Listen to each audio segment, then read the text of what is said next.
Hi, this is Robbie from Southern California. The other day, I had an errand to run, and while I was driving, I turned on my phone because I was thinking about food and growing and gardening. So I recorded the whole thing, and I thought, these are my thoughts. Maybe you'd want to hear it, maybe not. So I'm going to forewarn you, this is not a video. This is a podcast. This is my thoughts on food and why I feel it's so important to get as many of you to garden or grow something.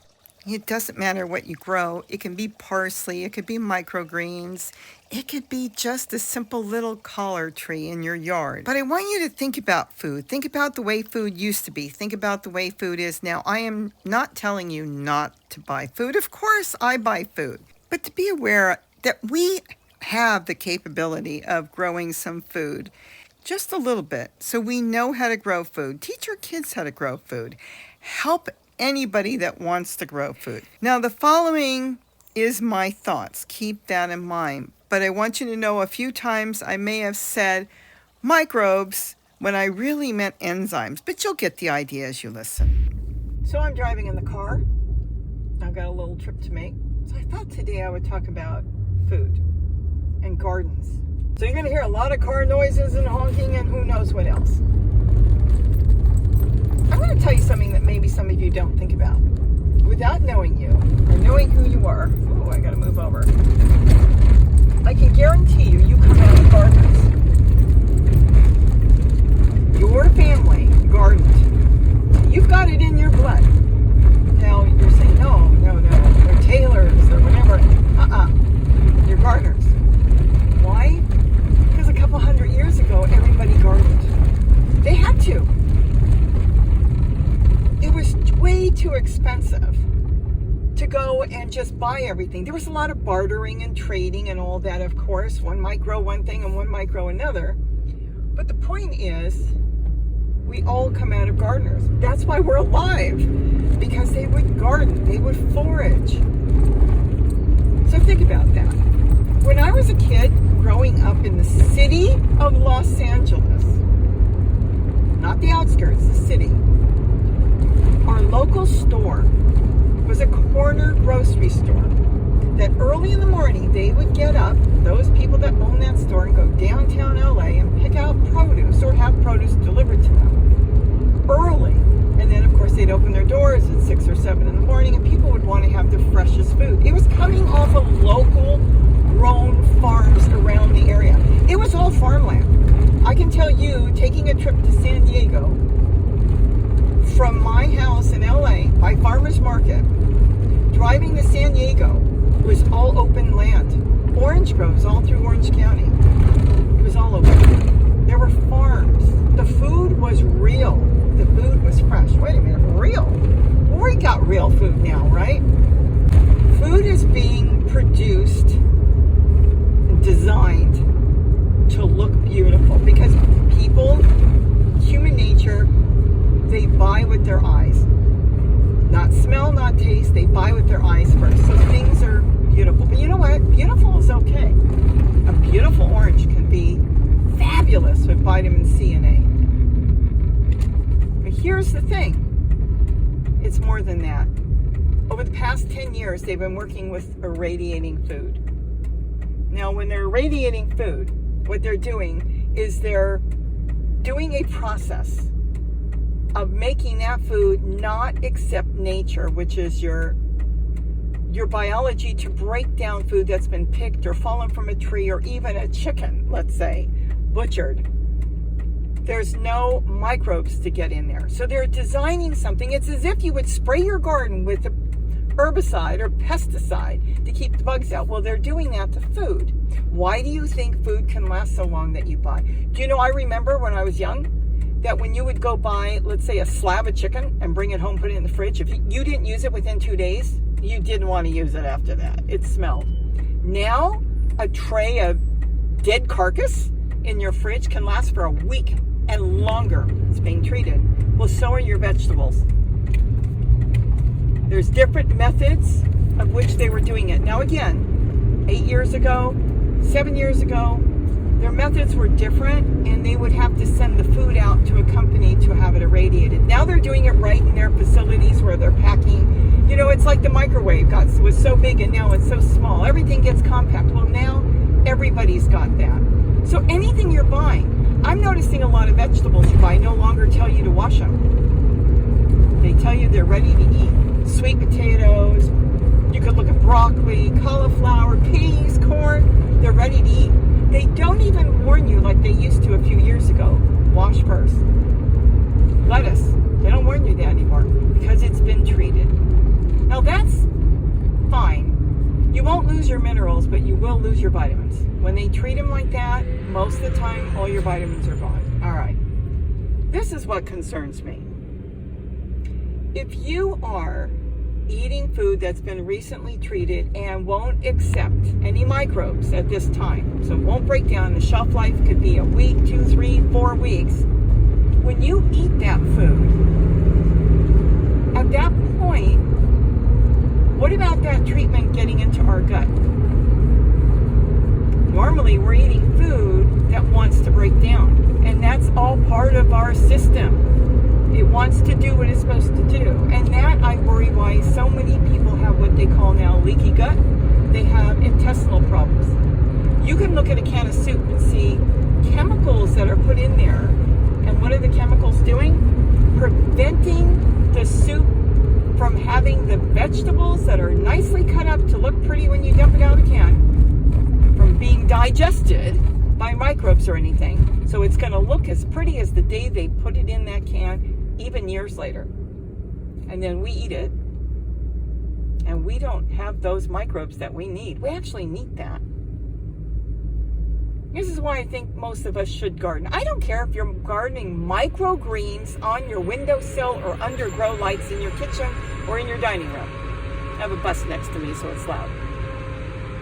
The point is, if you are eating the food from the grocery store, why don't you grow something? Whether it's in your yard, a neighbor's yard, a family member, go work it out. Hey, we're going to grow something, we'll all share it. They do that in the UK. Everybody has these allotments. We don't have that here. Nobody's thought about that really. The point is, when you eat something that has the enzymes that we need, it will help us digest the food that doesn't have it. I think a little goes a long way. And I think this is really all common sense. Truly. A little will go a long way. That little bit you can bring into your body can make a big difference health-wise. The food you bought, the beautiful vegetables you bought that didn't have any enzymes, well, you're going to add it in from what you grew, whether it's a little parsley, mint. Grow some lettuce.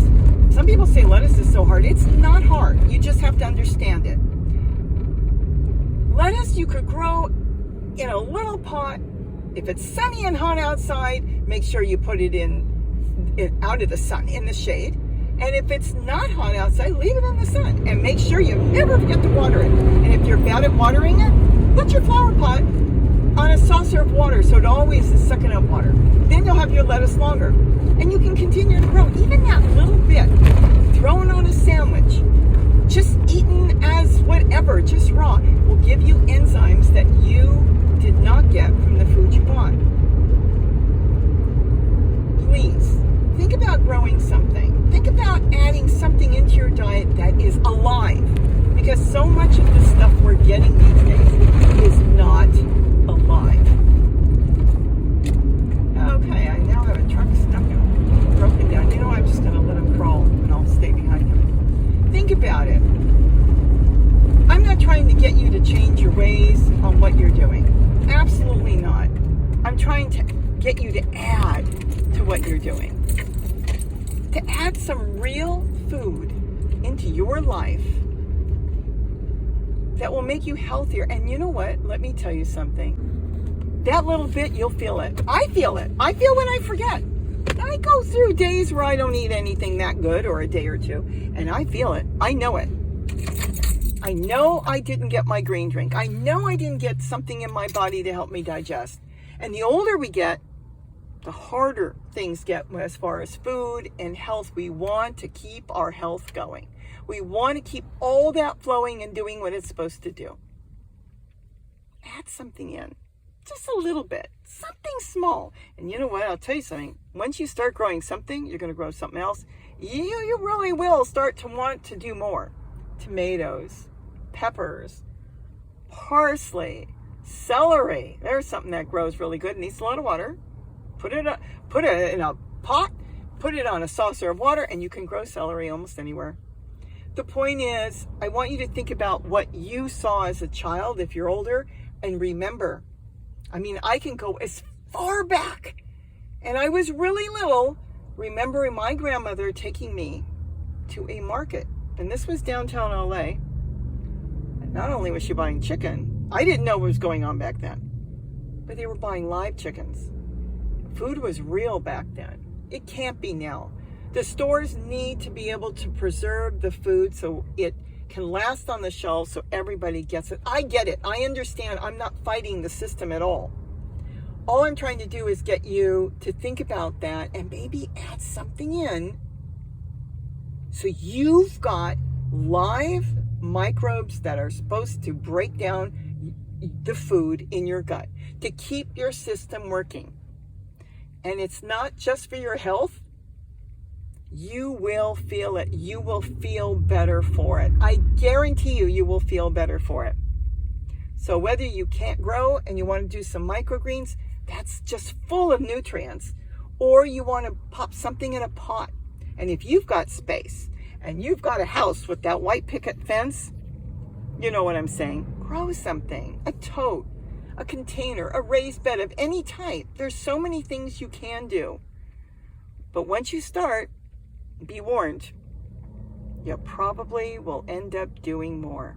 So with that, have a wonderful day, and don't forget to eat what you grow. And I'm exactly where I'm supposed to be right now. Bye-bye. So I hope here with my thoughts I gave you some food for thought. How things have changed over the years. Grocery stores, food the way it was, the way we used to store it, how long we could keep it. I had the milkman delivering milk. I had Helm's Bakery going down the street when I was little delivering fresh bread. And things didn't last. If you didn't eat that bread in a couple days, you had to do something with it or end up tossing it. Fruits and vegetables we used to buy only lasted a few days. Think about it. It drops off a tree, it goes bad. The point is, food is now treated and we're eating it. So we're not getting all the enzymes all the time that we need. And when you're younger, you can eat anything. You got stomachs as hard as steel. But you know what? As you age, you want to make sure you've got everything in there that you're supposed to have in your gut, in your stomach. So if you just grew a little bit, it could be a couple lettuce leaves a day. Just think of the enzymes you're going to get from live food that you grew, organic, because you're going to grow it. You're going to know how you took care of it. You're going to know it's not sprayed or treated. You're going to know it's not irradiated because you're going to pick it, you're going to use it, you're going to eat it. And like I said, a little really goes a long way. So I hope I gave you something to think about. And I am trying to make sure that I know some of you cannot afford to garden. I know soil's going up. I know prices of food is going up. But if we can garden on the cheap, we make our own soil. We find a container we can grow in. You know what? Everyone should be able to garden a little something. Maybe a few of you getting together with some friends or neighbors and making a little garden. I know we can do it. You can do it. So with that, have a wonderful, wonderful day. And don't forget to eat what you grow. Just grow something. Sorry for all the noise with the car, but I thought, instead of just deleting it, I'll share it with you. Bye-bye.